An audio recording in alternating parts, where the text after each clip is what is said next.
She reserved the hotel under my name, so I checked in. The text landed at 8:17 p.m., a clean slice through the quiet of our apartment. Alina was in the bedroom, holding two black dresses against her body in the mirror and asking which looked more effortless.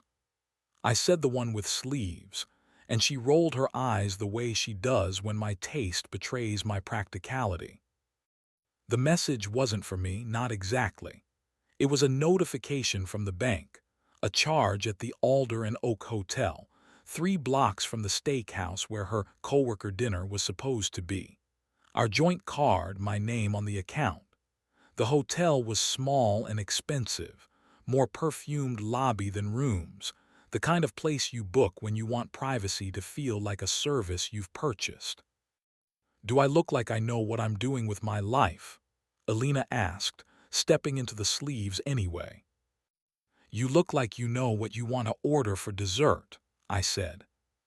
She smiled, distracted, then came over and smoothed my collar with a palm that smelled like citrus. "Don't wait up," she said, light as a joke that is. "It could run late."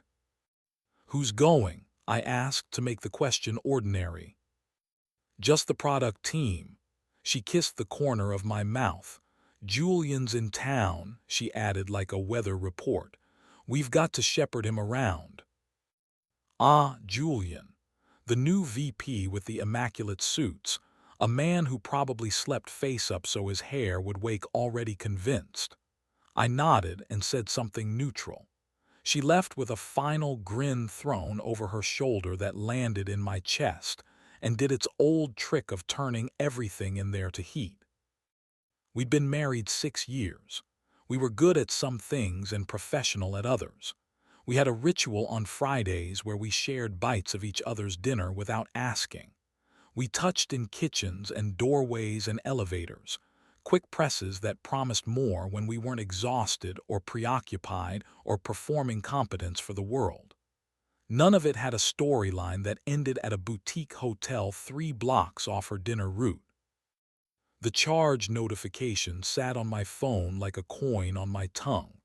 I could pretend I hadn't seen it, or I could decide I preferred the kind of pain that comes with light. I grabbed a jacket, a book I knew I wouldn't read, and walked to the Alder and Oak. The lobby was a glassy hush. The scent was something like fig, and we keep secrets here. A woman at the front desk looked up with a smile that made you want to tell the truth just to see what she'd do with it. "Checking in?" she asked. "I was hopping to add a key to a reservation," I said. "It's under my name." I gave her the details, card number, zip, smile. It wasn't a lie. The charge had already made it ours. She tapped keys like a pianist. "Room 714, she said after a moment, not even blinking at the fact that I was only now materializing. "Would you like a second key?" "If it's not too much trouble," I said. "Nothing's too much trouble," she said in a voice that had certainly been trained to say exactly that. The key slid across the counter like an invitation. I didn't go up right away. I sat at the bar and watched the door. A trio laughed in, coats draped over arms, smelling loudly of steak and accomplishment. I ordered a soda with lime and told myself it was too early to be melodramatic. At 9:02, the elevator opened and Alina stepped out. She was alone. The dress I'd chosen for her chose me back. The sleeves were not at all practical, clinging softly to the line of her arms. She crossed the lobby without seeing me and headed for the elevators again, moving with that purposeful grace I love, like she's giving the world a chance to keep up. She didn't stop at the bar. She didn't call. She checked her phone on the way to the mirrors and touched her hair without looking at her reflection. When the doors closed on her, I counted 30 Mississippi and followed. On the 7th floor, the hallway lights were low and warm. The carpet swallowed footsteps like confessions. I stood outside 714 and listened, not for voices, just for the shape of silence that held them. I didn't hear anything but the soft wheeze of the building breathing. I slid the key.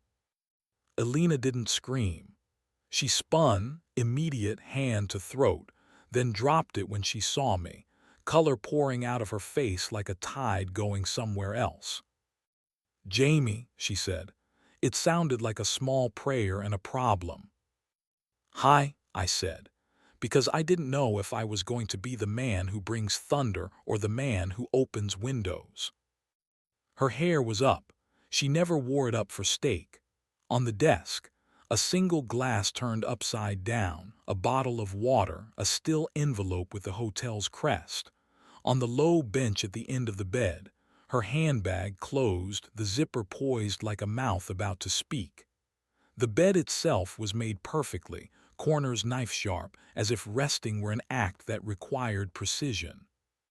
"How did you?" she started. "The bank," I said. "The charge came through with my name." She closed her eyes and leaned back against the dresser as if it might volunteer to hold her up. For a second, neither of us moved. I waited for a man to appear from the bathroom, for the story to decide whether it wanted to be cruel or cinematic. The fan whirred. The bathroom door stayed shut and uninteresting. No coats hung on the back of the chair but hers. "I told him not to," she said finally, so quietly I almost didn't hear the hymn. "Not tonight. I was going to cancel. I came up to I don't know, to remind myself what I was doing." "The sleeves," I said, because my head had committed to this detail as if it were a fact-shaped flotation device. She let out something that would have been a laugh on a more generous night. "You always notice the wrong things when you're trying to be tender." "Who is he?" "Julian," she said, and flinched at her own honesty. "I hated him at first. Then he was funny in an airport once. Then he noticed when I changed my screensaver. It doesn't matter how it started. It matters that I didn't stop it before it turned into this room." I looked at the bed again, at the smooth square of promise nobody had unfolded yet. I thought about saying the lines I'd written in the elevator. The moral ones, the angry ones, the ones with edges. None of them looked right in my mouth with her hair up like that, and the sleeves doing me in like they were complicit. "Do you want to be caught?" I asked. "No," she said fast. Then, "Yes." She pressed the heel of her hand to her chest as if trying to keep something inside. "I want to be stopped by me, but I'm not very good at doors." "What are you good at?" I said, because sometimes the oldest light is the only one that shows you the furniture. "Making people feel like they're the only one in the room," she said, eyes bleakly honest. "Except lately, I want to be the only one in the room. I want to be looked at like a decision, not like a habit that hangs its coat in the same place every night." "I look at you," I said, and it came out more naked than I'd intended. "Sometimes," she said, "and sometimes you look through me like I'm a wall you know by heart." Silence can be cruel. It can be kind, too, if you let it. I stepped farther in and closed the door behind me. The room shrank in a way that felt almost merciful. There was less space for the wrong sentence to get lost in. "Lock it," she said suddenly, "please." I did. She watched my hands as if they were a movie she'd paid for. When the bolt slid, some of the air came back to her shoulders. "Have you?" she started, then shook her head. "It doesn't matter." "I haven't," I said, and then, because there was no dignity left in saving face for a story I didn't want to be in, I added, "I thought about it once. The woman at our gym who knows everyone's name and says mine like it's a secret we share. I told myself the same lie about doors." She nodded slowly, some ledger in her mind leveling. "Do you want me to go?" I asked. "No," she said. "You're sure?" She stepped away from the dresser. The mirror above it captured us in a frame I didn't recognize, two people with a hotel room's worth of bad ideas hanging around their ankles. She took my wrist. Her hand was cool. Mine was not. "I want to show you what I was coming here to remember," she said. "And then I want to forget him." "You're asking me to help you do both those things at once," I said. "I'm asking you to be my husband," she said, and her mouth did a brave thing with those words. "Please." We weren't the kind of couple that performed drama in public places. We were good at morning coffee and splitting dumplings and finishing each other's half-thoughts in grocery aisles. But something about the room, its quiet cruelty, its theatrical lighting, gave us permission to reclaim a version of ourselves we'd mislaid between deadline and duty. I set my book on the desk like proof that I'd tried to be civilized, then turned to her. She took a breath like a swimmer. I felt my ribs answer. There's a way to touch someone you've loved for years that is entirely new. You map them all over again, not because you forgot the way, but because the weather has changed. Her fingers found the buttons of my shirt and hesitated, then moved with a purpose that didn't need permission. I slid my hands down the line of her sleeves and felt the fabric answer. We stood close enough to borrow each other's balance. "Look at me," she said. It wasn't a request. I did, and the charge that moved through my body was both familiar and not. Her eyes were wet, not tragic, just unguarded. She reached up and our foreheads touched, and somehow that small press was more intimate than anything the bed was threatening to offer. When we kissed, we did it like a sentence we both wanted to finish carefully. I felt the tremor in her jaw and matched it with my own steadiness until it went quiet. Her hand slid under my jacket, pulling me without pulling me. If a camera had been watching, YouTube would have yawned and called it affectionate. Inside my skin, the world was rearranging furniture so fast I could hear the scrape. "Say my name," she whispered against my mouth. "Elena," I said, simple as the fact of her. She drew back half an inch and looked at me like I'd given her a glass of water she very much needed. "Again," she said. "Elena." That was enough. Not an hour-long spectacle, not some cinematic unmaking of vows, just the electric recognition that we still knew how to find each other with our eyes open. We were fully dressed, which felt more intimate than the opposite would have been. It kept us honest, and honesty tonight was the only thing I wanted more than the heat. We sat on the edge of the bed, not rumpling it more than the weight of two people can. She leaned her shoulder into mine. I took her hand and traced the tiny white scar near her knuckle that she got opening a can of tomatoes on a Sunday we still talk about because the sauce turned out ridiculous. I told her the scar was my favorite thing about this room, and she laughed into my sleeve. "I'm going to text him," she said after a minute. "You can watch me do it if you want, or not." "Do it," I said. "I'll be in the lobby when you're done." "Stay," she said. "I don't want any part of the room to be just mine." She typed slowly, thumbs careful, breath steady.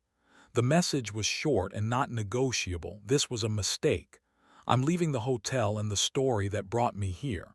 Don't contact me outside of work again." She hit send and placed the phone face down. We waited like people watching a fuse that fails to catch. It buzzed once, 3 dots, then nothing. My chest loosened by degrees I could feel. "Come home with me," I said. "Yes," she said, standing, fingers reaching for mine without needing to look. We left the room as neat as we found it, the bed crisp, the glass still a promise no one had kept. In the elevator, we faced the mirrored doors and saw ourselves look back like a pair of conspirators who had chosen a crime of loyalty. Elena rested her head on my shoulder. I let my cheek rest on her hair and breathed her in until it stopped smelling like a hotel and started smelling like us again. The woman at the front desk glanced up as we passed. I gave her the extra key, and for a second our eyes aligned in acknowledgement of the small, private wars people fight in public places all the time. Outside, the air was cool and sane. We walked the 3 blocks home without talking. On the corner, a man in a chef's jacket smoked with the tired intensity of the very alive. Elena's hand swung into mine like it belonged there, and the simplest, most indecent thought I had all night came then. I wanted to be the one who always got to hold it. At home, I poured 2 glasses of water because wine felt like a language that wouldn't say the right things. We sat on the couch with our knees touching. I told her about the gym woman, about the way I'd almost let myself enjoy being the object of someone else's attention, and how ordinary and thrilling that almost was.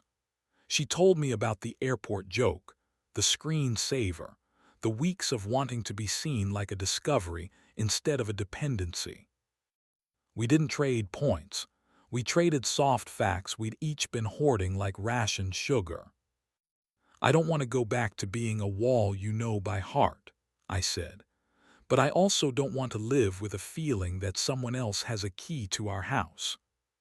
She nodded. Delete the key then, together. We made a ritual of it. We sat cross-legged on the living room rug, phones between us like small gods. She blocked his number, archived the thread, removed the hotel's Wi-Fi from her list with a swift, almost cheerful cruelty. I deleted a draft message I'd been composing to the woman at the gym for weeks and hadn't sent. It felt less like virtue and more like alignment. Springs tightened, breath caught, the bed made for the morning. Before we went to sleep, Elena climbed into my lap and wrapped her arms around my neck, smiling a little like she was still learning to wear relief. We didn't rush past the kiss into anything we'd have to name after. We let the kiss be the whole room. It was so simple my throat hurt. In the dark, her foot found my calf the way it has every night since she moved into my life. It wasn't a truce. It was a choice. Outside, the city kept its secrets or traded them for others. Our apartment smelled like citrus and the faint echo of fig from a place we hadn't stayed. I stared at the ceiling and counted the beats between her breaths until I relaxed into them. In the morning, I woke to her hair in my face and the particular weight of her hand on my chest, right over the part that thinks too much. My phone was quiet. The day hadn't decided to forgive us exactly, but it had agreed to let us try again. We made coffee. We split a grapefruit and took turns carving out the sweetest pieces. When she left for work, she wore the other black dress, the one without sleeves, and looked back from the door with a question I was ready to keep answering. That night we didn't book a room. We booked each other. No card required, no click to confirm. Just 2 people who had almost wandered into a story they didn't want and found a better one by saying each other's names like a decision.